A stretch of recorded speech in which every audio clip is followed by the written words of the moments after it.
Hey y'all, Iric Sky here, back again with another review video, and this is the Breitling SuperOcean Heritage II, and this one obviously is ceramic. You can see the ceramic bezel there. Comes in a variety of different colors and sizes as well. This is the 42 millimeter. It comes in a 44 and a 46.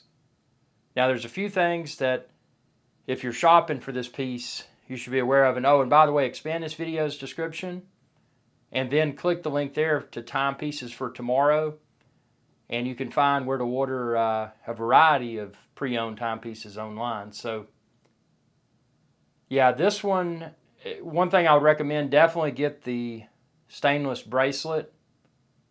You can always add a rubber strap later. A lot of people say the clasp on the stainless bracelet is not as good as the deployant clasp on the rubber strap, which, you know, I don't have a preference one way or another, but a lot of people seem to think the one on the rubber strap's better. That kind of makes sense because that's an opportunity for Breitling to sell more rubber straps instead of stainless steel bracelets.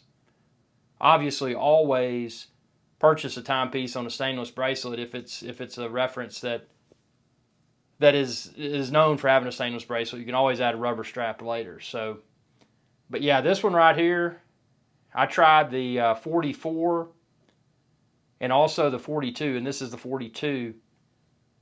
Compared to the, and I'll do a separate comparison video, compared to the Rolex Submariner, this wears a little bit larger on the wrist, but not much larger. And although 44 millimeter doesn't feel much larger than the 42 on the wrist, there's subtle differences with the dial on the 44 between it and this 42. One of the biggest things, the date complication at 6 o'clock seems to be less legible on the 44 millimeter SuperOcean Heritage II. And then also the text on the dial is a little bit different. So to just pick them up, if you pick up a 42 and a 44 and try them on, you may not immediately notice those differences. One thing about this piece, and I'll try to do a loom shot later, the loom on this, out of all the divers that I own, the loom is the least impressive aspect of it. But what's cool is this isn't super tall on the wrist. You know, for a larger piece, it's 42 millimeters. This isn't super tall on the wrist. You know, Breitling's done a really good job with this. Breitling typically is known for very large timepieces. Personally, I think 40 millimeter is about perfect. But I'll go between 39 and about 44 millimeter pieces. But for this one, I felt that 42, at least for me, was perfect. And I like the blue because it's different than the black. You know, when you wear it, you're wearing something different than the Submariner. I think this is the best. Honestly, I think this is the best piece that Breitling has made. And I definitely feel that it'll become very collectible, especially given all of the perceived market manipulation with Rolex divers.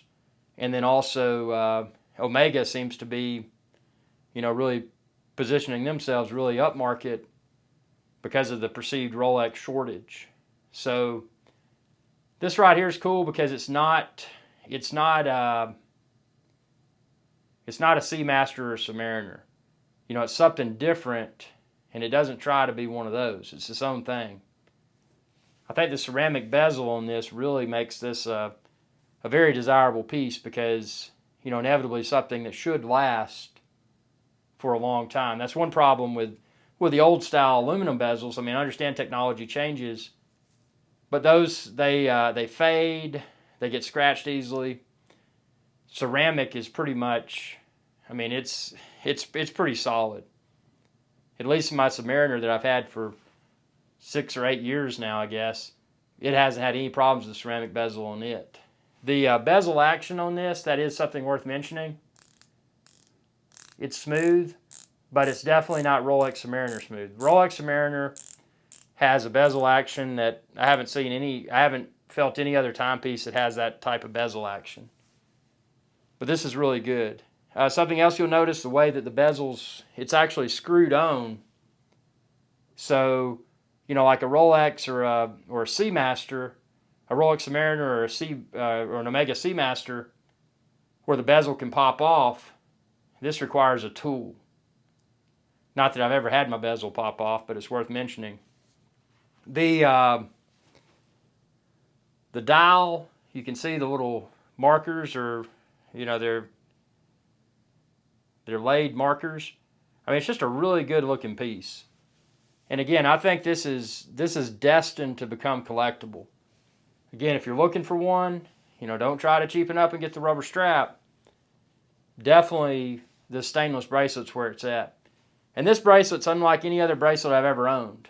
It's actually the most comfortable bracelet of any watch that I own. And it just kind of, it's stainless steel, but it almost feels like a fabric strap or something. It's just really nice. Doesn't grab arm hair. It's just a really nice bracelet. And then of course this is the deployant clasp, as I'd mentioned. I got soap in there. I shower and get in the hot tub with this thing. But yeah, just a good piece. And again, not too thick. Something I like about this is that the crown, it's just got the little Breitling B. You know, Breitling historically has been more of an aviation brand. So you notice there's no wings with the B. You know, they're trying to branch out from just being perceived as an aviation brand. And I think this piece is a true testament to to Breitling really making some solid stuff. I mean, this is really cool. And again, the comfort of this piece cannot be appreciated until it's on your wrist. I mean, it's this stainless steel strap is unlike any other, or stainless steel bracelet rather, is unlike any other bracelet or strap that I've got on any of my other pieces. And it's just a really nicely designed case, polished. Oh, and look at the side here of this bracelet. Look at how that looks. This video is in 4K Ultra HD, by the way, so if you haven't cranked up the resolution, be sure to do so to see all the details. But just very well designed. When you hold it in your hand, you know that you're holding a high quality timepiece. You know, this isn't some sort of overpriced fashion watch. I mean, this is a tool watch that, you know, I can swim with confidently and not have to worry about it leaking. May not have noticed this earlier, but the crown has no crown guards. At least the current model Submariner, the one I have, the 114060, has crown guards on it, so there's no crown guards, just the crown. With that said, I haven't noticed any problems with it unscrewing, you know, without me wanting it to. So, you know, no complaints there with the no crown guards, and I think it kind of looks cool. A lot of people noted that this does have a date, but obviously there's no date cyclops. So that's a complaint that many people, including myself, have with the Submariner date, is that it has a date, but it's at the 3 o'clock position. It has a cyclops. And that's the reason I went with the Submariner, just the Submariner without a date, is because I think the cyclops is silly. But Breitling's done a really good job with this by putting the date without a cyclops at the 6 o'clock position. So, you know, from a design perspective, Breitling's gotten everything correct. And then also, you know, this bracelet, I mean, this just sets it apart. I mean, there's a lot of dive watches out there, you know. But when you see the SuperOcean Heritage II, just because of the bracelet alone, you immediately realize that it's something different. You know, and if different's what you like, and again, I don't have a problem with a lot of the mainstream watches. I mean, I think there's a lot of value in collecting timeless pieces, such as the Submariner and the Omega SeaMaster, and you know, those sorts of things. But you know, I look at this as an up-and-comer because just the build quality, the feel on the wrist, the fit and the finish. I mean, this thing is nice. So I definitely think that, you know, maybe you're a one dive watch person, or maybe you're a one watch person at all. You know, maybe you don't have a desire to collect.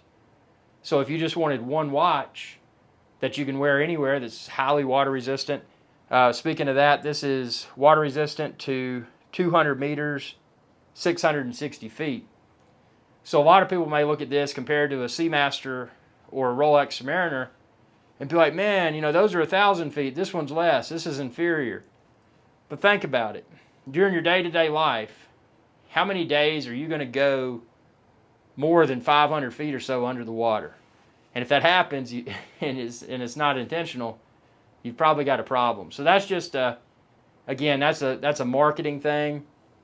And, you know, I don't, some people will comment about that and be like, oh, that's an inferior piece. It's not as watertight. But think about it for a minute.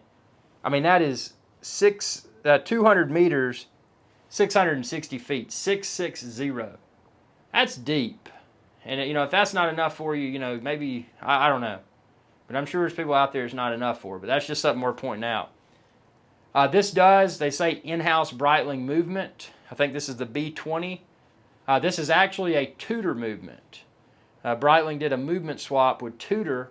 And obviously Tudor is owned by the Hans Willdorf Foundation. It also owns Rolex. So you're getting a very high-quality movement. Not that Breitling doesn't make great movements, but you're getting a very high-quality Tudor movement that Breitling's done a little bit. I think they've done a little bit of touching up or whatever to make it their own. But, you know, there's just a lot of things here that this piece has going for it as far as collectability is concerned. And again, the blue, you know, a lot of people, you know, the people that collect monochromatic, they want white dials or black dials. They may not like the blue. But if you've already got several white and black dial watches, you probably want something different. And this is one that'll stand out. And it comes in other colors too. There's several colors. Again, check out the timepiecesfortomorrow.com website. You can find a variety of different SuperOcean Heritage II references. But, you know, I think the blue's cool because it's it's different. And it's not so different like a green or, you know, or something weird. I mean, I'm not saying those colors are weird, but I'm saying if you're just looking for a one watch, easy to wear anywhere, easy to wear with anything, this blue is different, makes a statement, and it's not, again, it's not trying to be a Submariner, it's not trying to be a SeaMaster, it's just its own thing, and it's saying, hey, you know, it may be 2019 right now, but I am collectible. I mean, that's what it's saying. When it says something, that's what it says. But most importantly, it's super comfortable in the wrist. Again, the stainless bracelet is the most comfortable bracelet or strap that I have in my rotation to date. Breitling has just really knocked it out of the park with this one. But again, you know, try on the 44 and the 42, and I'll say from my experience, I didn't notice a big difference on the wrist, both feel-wise and then also cosmetically, when I switched between the 42 and the 44. But again, the 44 has subtle differences on the dial. And look at the color of the date at the 6 o'clock, a lot of small things like that. The text, what's actually written on it. I mean, there's a lot of subtle differences on the dial between the 42 and the 44. But from a wearability perspective, I would say that either, at least for me, the 42 or the 44 would be perfectly acceptable. I didn't try on the 46, too big, at least now. I mean, there was a trend for a while with really big watches, but I think everything's going back, you know, between, I think 36 is too small now, but I think the kind of norm for a man's dress watch, or not dress watch, but dive watch or any sort of watch, is probably between 39 millimeter and maybe up to 44. But ideally, I think 40 to 42 is perfect, you know, for most people. And again, people have different wrist sizes. You know, if you've got a really small wrist and you put on a 42, the 42 may look big. So, you know, it's just a matter of, you know, what fits you the best. But, you know, regardless of wrist size, just from a pure collectability perspective, I think that 42, out of the three sizes available, 42, 44, and 46, I think that 42 makes the most sense. There may be a camp of people that say, well, you know, it's a Breitling, you know, they got three sizes, you know, isn't the 42 a woman size? No, a woman's size is typically going to be 36 millimeter or less. 42 is huge. I mean, compare it to a Submariner. A Submariner is 40 millimeters. This is bigger than a Submariner. And the Rolex Submariner is arguably the most iconic watch on the market today. So, with that being said, my personal recommendation would be, unless you've just got enormous wrist, my personal recommendation would be to go with the 42, which this is the 42. Now, if you don't have other pieces, you may want to go with black.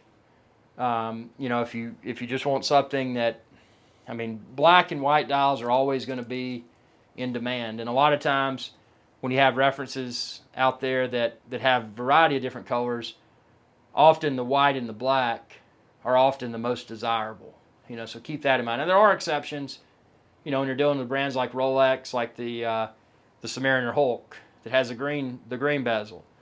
I don't like the green, but because of its collectability, that piece has become highly sought after, just because of supply and demand, and it is less common than a black Submariner. So there's a lot of things that go into this. Again, you're a collector. Are you just looking for your first true nice watch? It's really a matter of what are you looking for? Obviously you're watching this video, so you have an idea that you want to get a dive watch, or maybe you're on the fence. Maybe you want to get a dive watch or a dress watch. But my feedback again is just get what fits your wrist the best.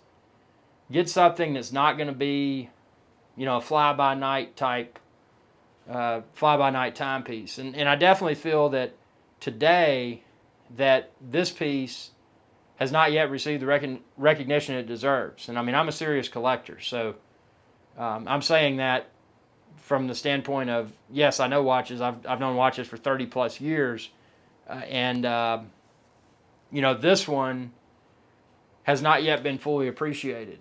It's an up-and-comer. I'm not saying it's not there yet, but I'm saying it's got a lot of room to grow as far as popularity is concerned. So again, this having ceramic bezel, now keep in mind there's an older version of this that does not have ceramic bezel. And the advantages that ceramic bezel bring, obviously it gives it more of like a shiny look, but also ceramic is less prone to scratch, it's less prone to fade. So if you're looking for something that will better withstand the test of time, ceramic's where it's at. And again, I would strongly recommend either this blue color or the black.